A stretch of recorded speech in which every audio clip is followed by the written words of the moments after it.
Hello and welcome to another edition of the Perspective program, brought to you by the joint effort of Euronews and its branded affiliates. My name is Bojan Brkić, I'm editor-in-chief of Euronews Serbia, and joining me in this program, as usual, will be my colleagues from other affiliates of Euronews, Euronews Romania, Bulgaria, Albania and Georgia, and of course from our headquarters in Lyon in France. Today's topic is the inflation across Europe. About 18 months ago, a surge in inflation started across Europe. We all noticed it, we all felt it. Whatever we bought, it cost us much more than we paid for it a year ago. The reason given by the European Central Bank was that first the COVID pandemic and then the war in Ukraine disrupted supply chains, made transport costly, some goods scarce. It brought uncertainty about the energy prices. At the same time, demand has gone up. Apparently, the Europeans are buying whatever they postponed to buy during the pandemic. Now, whatever the reasons, this was the result. We see the curve of inflation here. It started already in the first quarter of 2021 and steadily rose, sharply rose this year. The yellow line is the overall inflation. It rose all the way above the line of 10%, and the purple line is so-called core inflation, which is basically the same thing without food, electricity, energy and similar volatile goods. Now, not all the regions of Europe and all the countries were affected the same. Actually, every country had a different inflation rate depending on the mechanisms to fight it. But immediately on this map of Europe, where dark blue is high inflation and light blue is low inflation, you can see that the worst affected region was Eastern Europe. You can see the same thing on the lineup of countries with the highest inflation, except for Turkey, which has had high inflation for years now, and Iceland. All the other countries are in Eastern Europe. Hungary heading the list with the inflation over 12%, then Serbia over 10%, followed by Romania, Moldova, Montenegro, Poland, Slovakia, Bulgaria and Slovenia. Now, let's look how it seems for the countries that are involved in this program. The highest inflation is in Serbia, above 10%, followed by Romania at almost 9%, Bulgaria almost 8%. France, 4.9, slightly above the average of the Eurozone, which currently stands at 4.3%. A little bit less than the average is Albania, 4.1, and Georgia with very small inflation below 1%. Now, the good news is that the Eurostat, the European Statistics Bureau, reports that the inflation in Europe is going down and is currently at its lowest level since October 2021. But we will still have to live with the consequences. For the beginning, let's see how people in Romania cope with those consequences. In Romania, annual pay increases don't keep up with inflation, according to specialists. 8 out of 10 Romanians are worried about the high prices of food.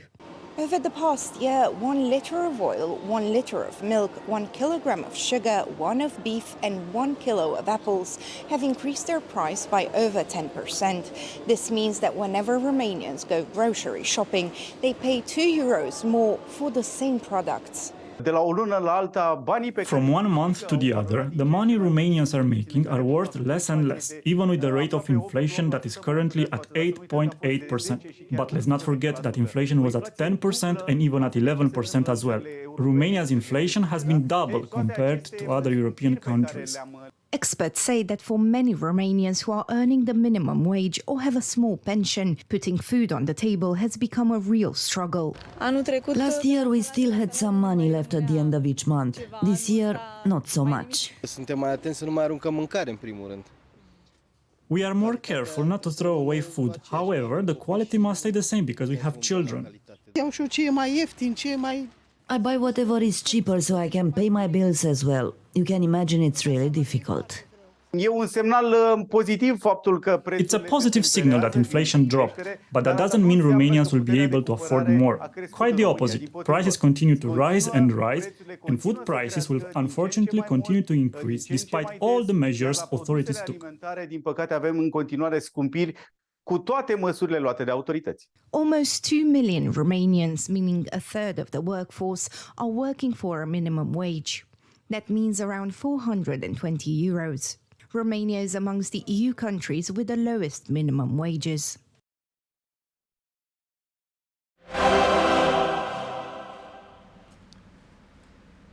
Joining us live from Bucharest is the editor-in-chief of Euronews Romania, Andra Diaconescu. Andra, please tell us, when you were reporting high prices and inflation for the past 18 months, what was the most burning issue? What was that your viewers were most interested to hear? Hello, Boyan. Hello, everybody. Of course that all Romanian viewers and all Romanian audience is watching Euronews and Euronews network to find out what is going on in Romania and across Europe on prices and what is going on inflation, because it is a question of everyday life. Romanians are trying to cope with the rise of the prices because this rise of the prices, the inflation, is seen exactly in everyday life, in what they are buying. And of course they are trying to see what they choose and what they don't buy. And in Romania now, all the statistics say that on the first level, everything that is most important and where the most money are spent is food. And then people are thinking about where they can go to a vacation, whether they go to the theater, whether they are buying books or they invest in education.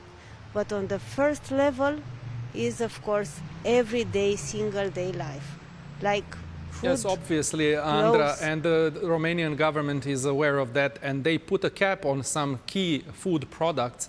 Was that measure effective? Was it well received by the people, and were there any other measures?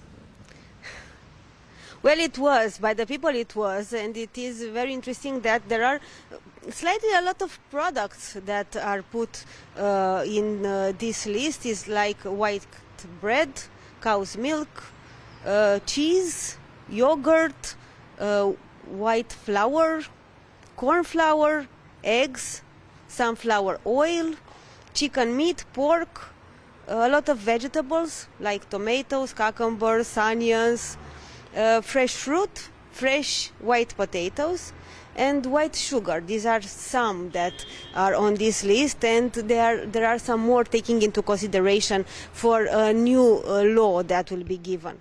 So for the population it was a good news. It was like more than 10% or 20% less in the prices that they were paying for the products. Thank you. On the other hand, the producers, yes, please. Thank you, Andra. This was Andra Diaconescu, editor-in-chief of Euronews Romania, telling us about how Romanian government tried to alleviate the suffering of the Romanian people amidst inflation. Now, we see that the Romanian government was intervening to help, but Bulgarians had to go through the same ordeal without the stable government. With 5 elections in 2 years, governments coming and leaving, Bulgarians had a hard time, as we shall see in this report by our Bulgarian colleagues. Bulgaria remains among the countries with highest inflation within the European Union. Data from Eurostat shows that the inflation for September is 6.4%. In general, I think Bulgaria is again in the 8th place, which puts us in the group of Eastern European countries, which in general have slightly higher inflation than the average for the Eurozone and some Western European countries. The citizens in the capital city of Bulgaria, Sofia, say that the prices of basic products have increased recently. The inflation outpaces the income, but I see that people tend to save more. The prices have definitely increased for some of the products drastically, so I think the situation will get worse. The prices are getting higher. For example, cheese, fruits and vegetables, potatoes, cucumbers, tomatoes. In Burgas, one of Bulgaria's biggest cities, the situation is even worse, people say. It's very expensive in Burgas. In Sofia, for example, the standard of living is higher, but the prices are normal. Here, the minimum wage is 700 to 800 level and the prices are double. You work for 800 leva, and if you have to take care of a child or an ill person, etc., it's impossible. The monthly salary here in Burgas is enough for 1 week. Despite the financial conditions, Bulgarians tend to withdraw credits, but with a reason. Bulgaria maintains the trend of very sustainable growth of both consumer loans and, to a much greater extent, mortgage loans. At this moment, Bulgaria seems to be an exception to the trend in Europe. Low interest rates continue, credit withdrawals continue, and this is transmitted to the real estate market as well.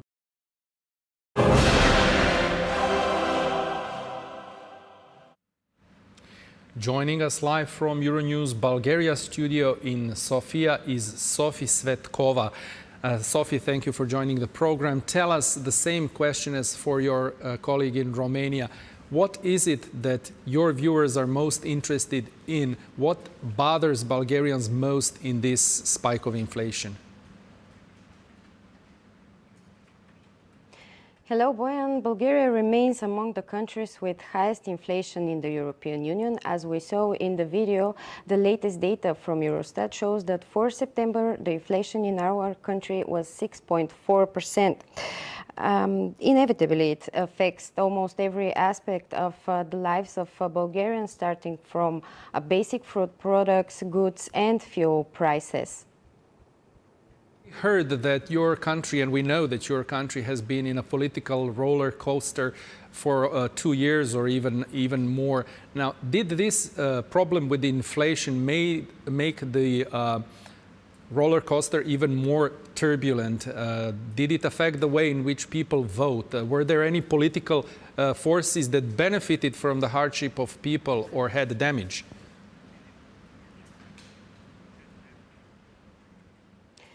Yes, not too long ago, Bulgaria was in very serious political crisis. Nearly 2 years we didn't have a regular government. When you add also the COVID crisis and the increase of prices after that, of course, the war in Ukraine, of course, it affected how people vote. For example, in the last elections in April, the voter turnout was barely 40%. People just don't believe that if they go out and vote, their lives will change for better. And as we know, in times of uncertainty, populist statements and populist parties thrive. Also, next week are our local elections, so we'll see if more people go and vote. Thank you, Sophie. This was Sophie Svetkova from Euronews Bulgaria in Sofia. Now, the governments across the continent introduced measures to reduce inflation, usually putting a cap on the prices of the goods that are socially most important. How that worked, we shall see on the example of France. We're now joined by François Chignac, Director of Africa News and Editorial Manager of all the Euronews affiliates. François, tell us, please. Last year, it seemed like France was fending off inflation quite successfully, only to end up among the worst affected countries in Western Europe this year. Why? What happened? Bonjour Boyan. En France, cher Boyan, l'inflation fait de la résistance. Grâce aux protections de l'État, le pays avait un des taux d'inflation les plus bas d'Europe. Mais ce n'est désormais plus le cas, Boyan. Au contraire, même avec un taux de 6,2 en septembre 2022, l'inflation française était la plus basse de la zone euro, comme je l'ai dit, loin derrière l'Espagne, l'Italie, l'Allemagne, la Belgique et surtout les Pays-Bas. Un an après, aujourd'hui, la photographie est différente, Boyan. La France est désormais dans le top 5 des pays qui ont l'indice des prix à la consommation les plus élevés, avec 5,6% en septembre 2023. Elle est au-dessus de l'Allemagne, de l'Espagne, de la Belgique et surtout des Pays-Bas. Cela s'explique parce que la France est un pays où il y a un certain nombre de dispositifs qui font matelas quand les choses vont mal, et quand les choses vont mieux, ça ralentit l'arrivée du soleil. Depuis le début de l'année 2023, la France a décroché par rapport à ses voisins, Boyan, une période qui correspond à la fin des boucliers tarifaires sur le gaz et l'électricité et une ristourne à la pompe, ce qui a abaissé l'inflation française l'an dernier. Ces dispositifs ont permis de raboter le pic d'inflation. Autrement dit, Boyan, le taux d'inflation en France a été maintenu artificiellement bas dans un premier temps grâce aux boucliers tarifaires sur le gaz et l'électricité, aux ristournes échecs sur le carburant. Avec la réduction ou la suppression de la part de ces mesures et la remontée depuis quelques semaines des prix du carburant, l'inflation est en baisse, mais la pente est très légère, Boyan. Cela se retrouve aussi dans l'évolution des prix des produits alimentaires. Ainsi, l'inflation alimentaire en glissement annuel est passée en France, selon l'INSEE, de 15,9% en mars à 11,2% en août, quand chez nos voisins néerlandais, ce même indice a enregistré une décrue de près de 9 points, selon le central des statistiques. Idem en Allemagne, où la décrue est encore plus spectaculaire. L'inflation alimentaire en Allemagne était de 22,3%, elle est tombée à 7,5% en septembre et elle est désormais inférieure à la France de 2 points. En résumé, Boyan, en voulant protéger sa population, la politique économique de la France a peut-être pris le risque de retarder la sortie de l'inflation. Merci beaucoup, François. That was François Chignac, the editor of all our affiliates in Euronews in Lyon.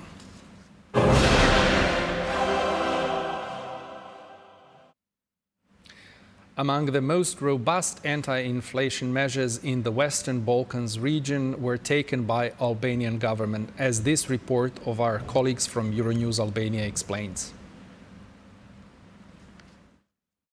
In Albania, prices surged by 6.7%. The Russia-Ukraine conflict caused inflation to spike, reaching 8.3% in October. Yet when compared to its regional neighbors, Albania's inflation rate was relatively modest. Experts believe that the inflationary wave the country faced was a derivative occurrence. Last year, while other nations were quick to boost salaries and pensions, Albania lagged behind.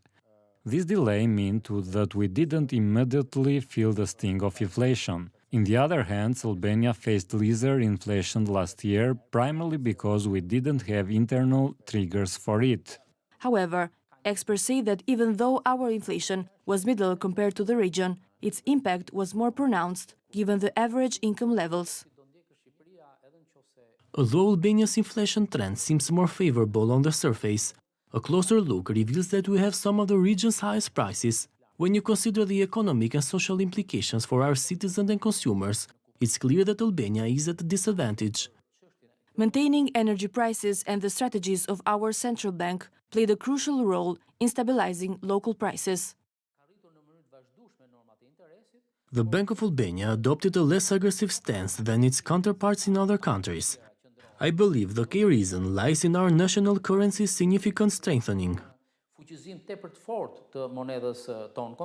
Last year, food expenses notably dented the pockets of Albanians, consuming 40% of their earnings. However, this year, we've seen a stabilization in prices, evident in staples like meat, oil, sugar, milk, and apples. Joining us live from Euronews Albania in Tirana is our colleague Franco Egro. Franco, one of the characteristics of Albania, like most of other countries represented in this program, is that its economy is constantly aided by the influx of remittances from the diaspora, especially in the times of crisis. But now that the diaspora is also living in inflation-stricken countries, have the remittances increased and have they helped fight or boost the inflation because of the increased spending? Hi, Boyan. Thank you very much for having me in the program. The short answer to your question is that yes, the remittances are still coming because of the strong bond that exists between the Albanian families. Although they are living in a difficult situation at the moment in their respective countries, they are still aiding their families here. But Boyan, I wanted to underline a few elements, if you allow me. Inflation in Albania showed a slight decline in July this year, dropping to 4.2%, which is the lowest level since March 2022, when it began surging due to Russia's attacks on Ukraine. The inflation rate, you mentioned it earlier, peaked at 8.3% in October last year and has gradually decreased since, largely influenced by a decrease in fuel prices. However, despite the overall slowdown, down, the cost of food, which constitutes a significant portion of Albanian families' budgets, continue to rise, contributing significantly to inflation. Food prices, Bojan, have increased by 9% compared to last July, with vegetables and potatoes leading the surge. Additionally, Bojan, I would like to underline that entertainment costs have risen by almost 10%, potentially influenced by the influx of foreign tourists. Albanians experienced a hit in their pockets because of the oil prices, as other colleagues mentioned earlier. Just to mention a fact, the price of a liter increased from 1.8 to 2.7 euros. The government moved in and set up a body to control it, thus prohibiting dealers from earning a profit margin greater than 15 cents. The government's decision not to raise the electricity bills was a major contributor that inflation was lower than in other neighboring countries, as you mentioned it earlier, Bojan. In an effort to address this problem, the government has intervened even through increasing the salaries and pensions. The target of the Bank of Albania and the government is to bring the balanced inflation to be approximately 3%, Bojan. Franco, very briefly, another characteristic that is common for all of our countries is the depopulation, people leaving the country because of economic hardship. Now that the hardship is worse, did it accelerate the process? The process is still ongoing, Bojan, and it is not only the unqualified persons who are leaving the country, but even those who are well qualified. And I would like to mention here nurses, doctors, dentists. They are trying to find working places in Germany and other Central European countries. Franco, this was Franco Egro, our colleague from Euronews Albania.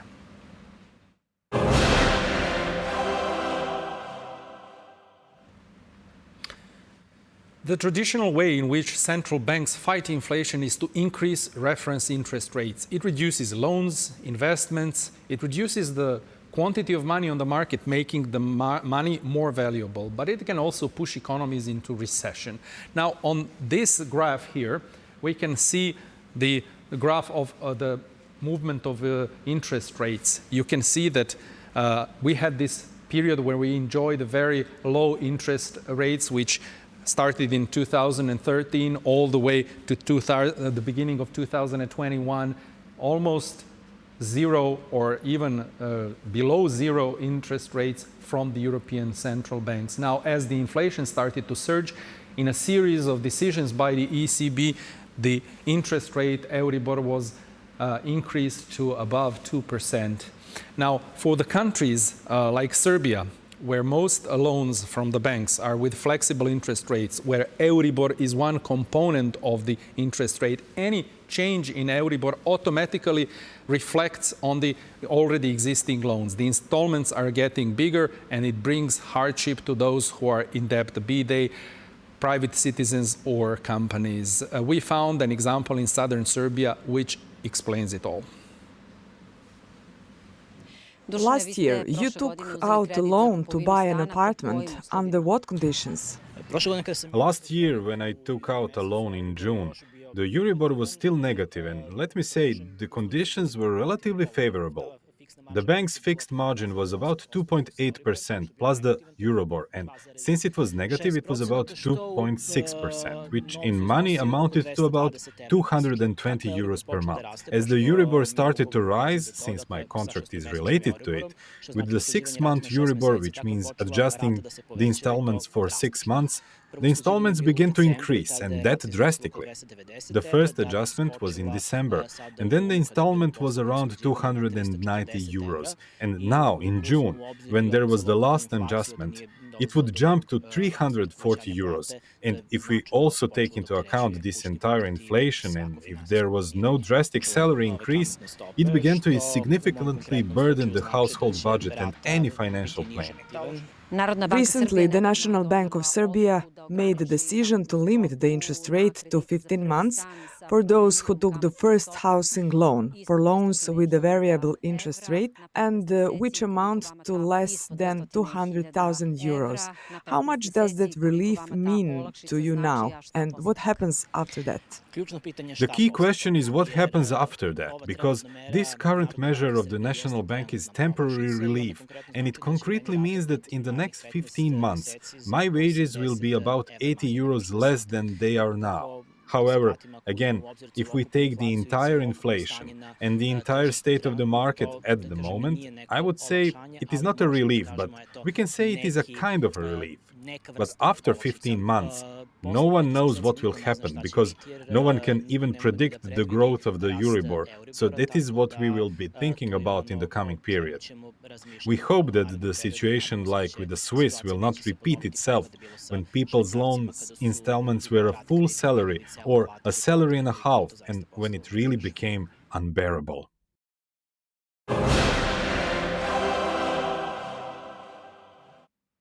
And last in this program, but certainly not the least, is Georgia. We left that beautiful Black Sea country for the end because this show is about the inflation.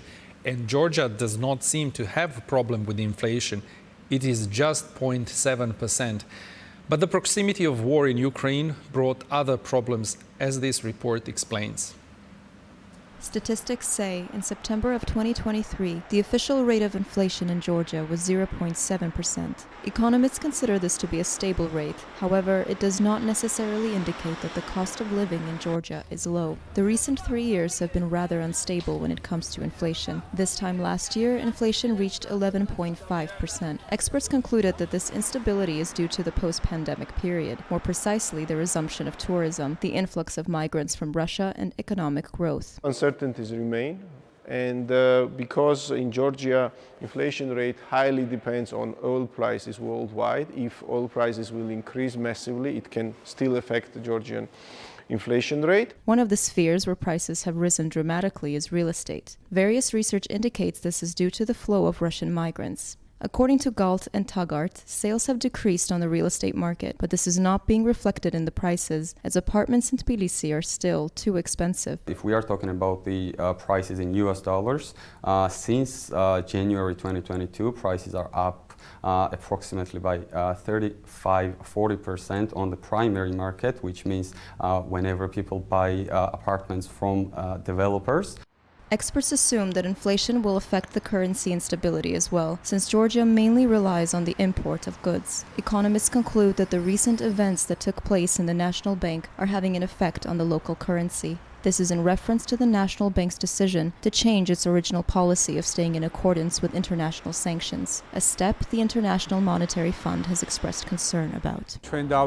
We saw that the pressure on the currency exchange rate was instant on the market. Therefore, the National Bank of Georgia was forced to intervene and had to sell a certain amount of foreign currency reserves. I would say that this was a substantial amount, which indicates that the market has experienced a serious shift. When it comes to the rate of inflation, the last 3 years have been marked by instability. As a result, the National Bank of Georgia has tightened its monetary policy. Despite this, the refinancing rate has been gradually decreasing. With all this in mind, the consumer prices have not gone down, and economists find it difficult to foresee the future.